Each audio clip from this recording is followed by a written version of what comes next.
So I got into high school, and at that point I was starting to think about what direction I wanted to take in my life. I was thinking, what do I want to be, really?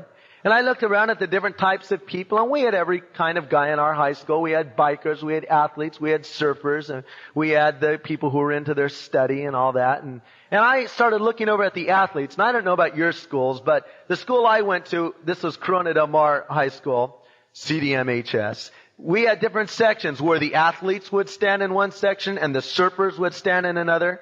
The athletes would stand in one section where their Letterman jacket, put one foot up on the planter, and their cheerleaders would stand around and drool, And if a freshman went through senior square, in my school, they'd can him head first in the trash can.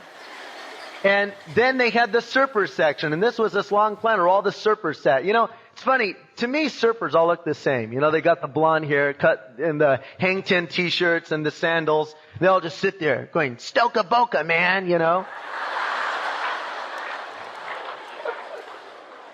So all the surfers sat in one part. And then there were these weird people. They hung around the vending machines, I don't know what they were. They said, "Hey, man, vending machines," Strange. And then there were those who liked to hang around in the library and study at lunchtime. I never could understand that at all. And so I decided I wanted to go out for sports. Now, as you can see, I never was a great physically built person, but I was always good at track and running and things like that. And so I went out for football for a split end because I figured, I don't have to sit around and get annihilated in the front line there. I can run out for passes and be a hero and all that. And so I went out for football, and I was doing pretty good, and it was hard because, you got to get out there and hit these bags. And our coach was really some sort of a nut or something. He wanted you to hit this big metal thing with these pads on it, and hit it until your ears started bleeding. He go, "Bleed, rah!" So we did it, It was that big macho image, be an athlete. And I worked and got the butch haircut and went out and got all my football equipment, and I was called into the office about a week before season started. Told I couldn't go out because my grades were too low. That really bummed me out because I'd worked for months, in the training and after school and giving up my time. And I thought, "Oh man, forget that." And so we'd go to dances at night and drink a 6-pack of Colt 45 and that kind of thing. And then a friend of mine told me about smoking marijuana. Now I'd seen the movies, in school that they show you that were made in 1930. Where the guy smokes it and turns into a raving maniac and runs out and murders puppies and things like that. So, my friend told me, he said, "Man, smoking grass is really good. You're really going to like it." And I said, "No, it's bad, And I had all these ideas in my mind, and he said, "No, let's go ahead and do it." And so we sat down in this room, and it was really dark, and it was just like I thought it would be. And I was expecting the police to come bursting open with submachine guns, Elliot Ness, Nothing happened. We got loaded, and I kind of liked it. So I thought, that's kind of fun. I think I'll get loaded and drink a little on the side. And again, it wasn't a big thing to me. It was still just a social thing. And we were just running around at night and just doing what all good, wholesome, all-American high school kids do, And just going through the normal antics, and I could walk across the campus and everyone would come up to me and go, "Hey Greg, hi Greg, how you doing?" I knew everybody, I was popular, but I didn't have any friends, I didn't have anybody that I really could sit down and open myself up to. I always joked a lot, and I'd make fun of people and walk up and put them down, and that was my big act in life. But I was really, empty inside, and I was trying to cover it over. And so I started getting into smoking grass a little bit more, and this was in the 60s, and it was when the so-called hippie movement started gaining popularity. Tune in, turn on, drop out, Timothy Leary and all his garbage that he gave out and that kind of a thing. And I started seeing him on the news and hearing about these rock concerts and people coming into this hippie thing where, you get natural with people and you love your brother and you love sisters and free love and loving at the park. And I thought, hey man, that is where it's at. They've got the answer. And so I was getting in trouble a lot at Corona Del Mar High School. I was called into the office just about every other day for something or another. So I decided to transfer to Newport Harbor High School because I'd heard that over at Harbor High you could get loaded in the front lawn and no one would even hassle you. So I transferred over, and it was mostly true. I started hanging around with a bunch of friends that were really into getting loaded, and I started growing my hair long and doing the whole thing and really becoming a hippie, I was so proud of myself. And it's a funny thing because someone that takes drugs they often think they're a little bit better than you, especially someone that does it more than just a social thing. And I walked around and thought, as Jimi Hendrix would have put it, I was experienced. I'd come into a new dimension. It was like everyone else was lame, but I was really into what was happening, and I was into a different realm of thinking, in a different realm of awareness, and I really had an answer. And I was really proud of myself. Then I started dropping LSD, taking acid. And I started doing it on a regular basis and really enjoying it, and thought I was coming into a whole new awareness of thought. And I have drawn cartoons my whole life. And I started doing my art and drawing these little cosmic creeps, on paper. And we started growing marijuana in our backyard and really getting into it. And I just thought this was so far out. And I'd run into some of my old friends, my old athlete, beer chugging buddies. They'd see me and I knew what they were thinking. They're thinking, oh, Greg's just become a pothead. But I knew that I was really turned on and they were just lame and they didn't know, I had it together, I thought. And so one day we went down to Laguna Beach. We were going to buy a kilo of grass.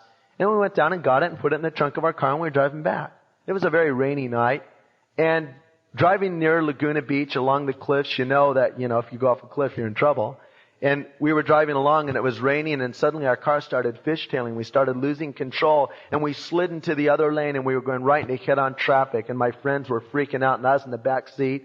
And I saw the headlines in the paper the next morning, drug freaks killed on the freeway.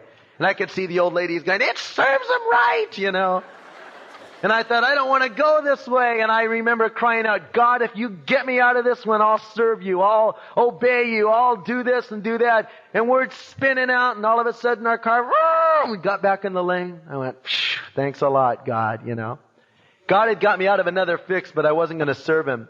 Reminds me of the story of the guy that was slipping down a house. He was losing control. And he couldn't get hold of himself. And he was going, God help me! God help! Help! Help! And he was almost at the edge of the roof. And all of a sudden his belt loop got caught on a nail. He said, it's okay, God. I got caught on a nail.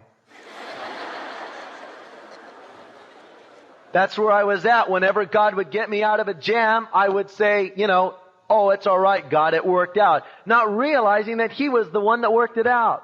And so it got to a point where I started to get loaded with my friends 4, 5, 6 times a day. I had about a DF average. I didn't care, though, People would say, your grades are low. I'd say, who cares? What good is an education? What good is this life? I look at these people that tell me about an education, and I saw that they had so little, and they were so empty inside. And I thought I was really getting a real education.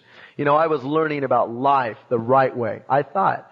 And so, just getting into that and taking acid on the weekends, and that was my whole life. I walked in front of Chuck Smith's house probably about 500 or 600 times before I was a Christian. And it's funny because they told me this later. They used to look out the window and pray for us because we, on the corner, we used to deal drugs out of this guy's house and have big parties and get loaded and sit out in the front, and hey, wow, far out, space out, nothing. And they used to drive by and look at us and pray for us all the time. And little did I know that, later on that those people were going to be a real major part of my life. Walked right back and forth in front of their house. Never knew, but they prayed for us. And, praise the Lord. It worked, sort of. God's still changing me. And so, things just began to progress. And one time we were walking across a parking lot and we were holding a lot of drugs on us. And I saw a cop parked over in the shadows. And I knew he was going to bust us any minute. And I looked in and I saw his face, and he was reputed around the Newport Beach area. We called him Baby Face.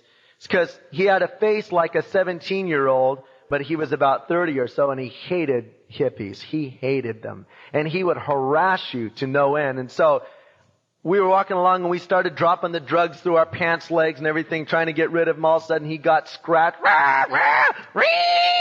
The siren and the whole thing. He's only about 20 feet away.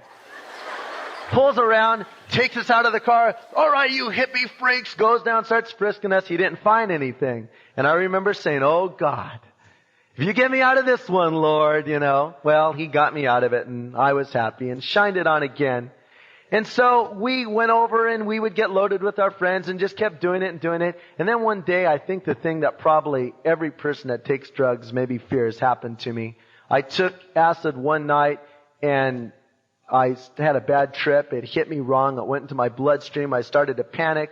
It made it rush, and I just started going wacko right there in the room. The room started spinning. I started seeing all these strange faces, and I kept hearing this voice yell out to me, "You're going to die. You're going to hell. You're going to hell." And I just freaked out, man. I started screaming. My friends had to physically hold me in the room because I'd just totally gone overboard. I just thought for sure I was dying. And then one of my friends came in and I remember crying out, "Oh, God help me. God help me." And it just got worse and worse, and everything just got more wiped out and more, I couldn't see anything, and everything was, it's just a horrible experience. Just so much of Satan.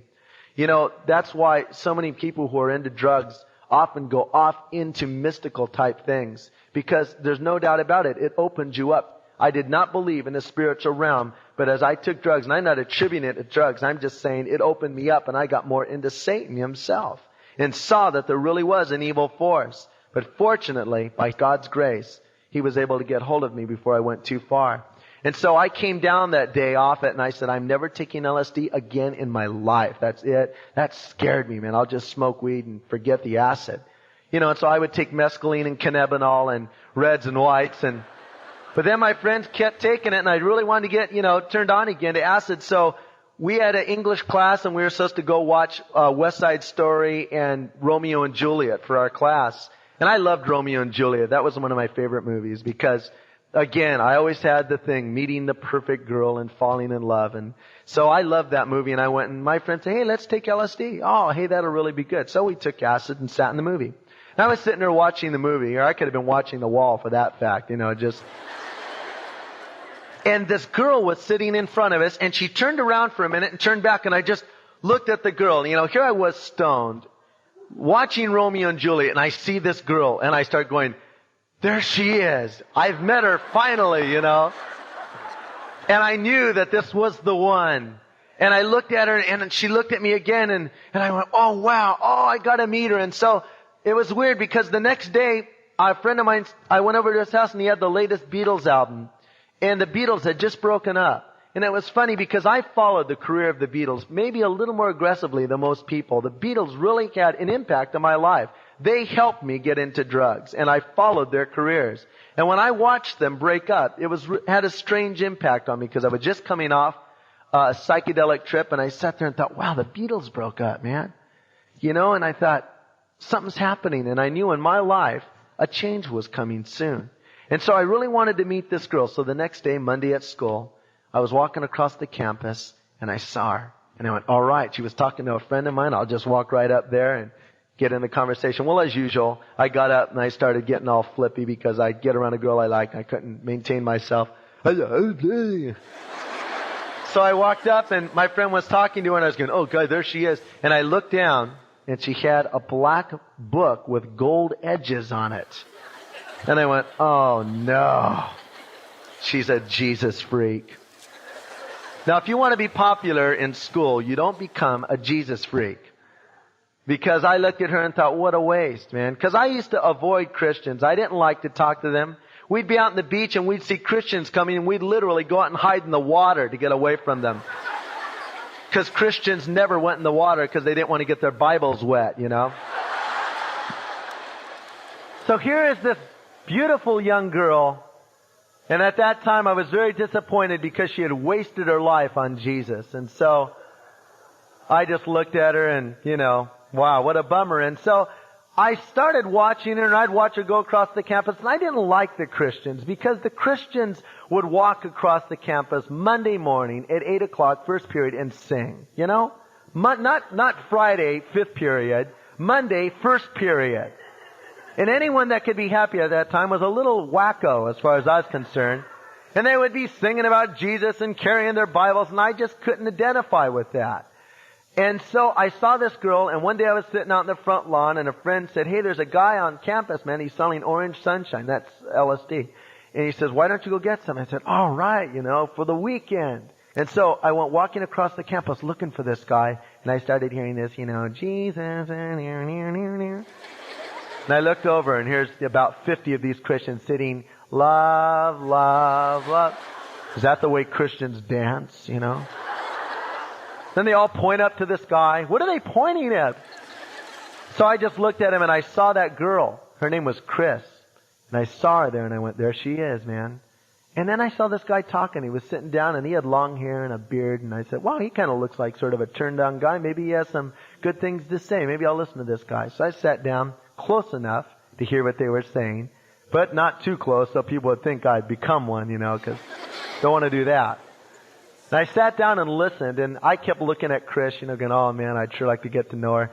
Then I started listening to this guy, and he said something that just shook me up. I'd been witnessed to before. I had drawers full of Christian literature, little red Bibles, the chick tracts. Remember the one that says somebody goofed, where in the end the guy pulls his mask off and it's the devil?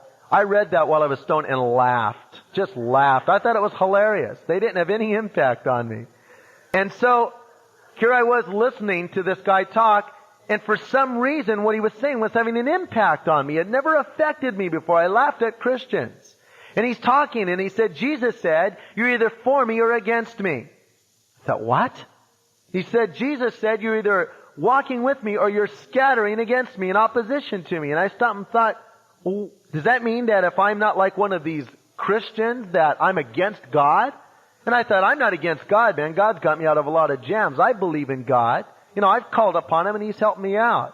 But yet I'm not like one of these people. And I began to realize that either I was for Christ or against Him. Now I was always considered to be neutral to myself, in between. But I realized that to be undecided at that point was to be decided. It really touched my heart.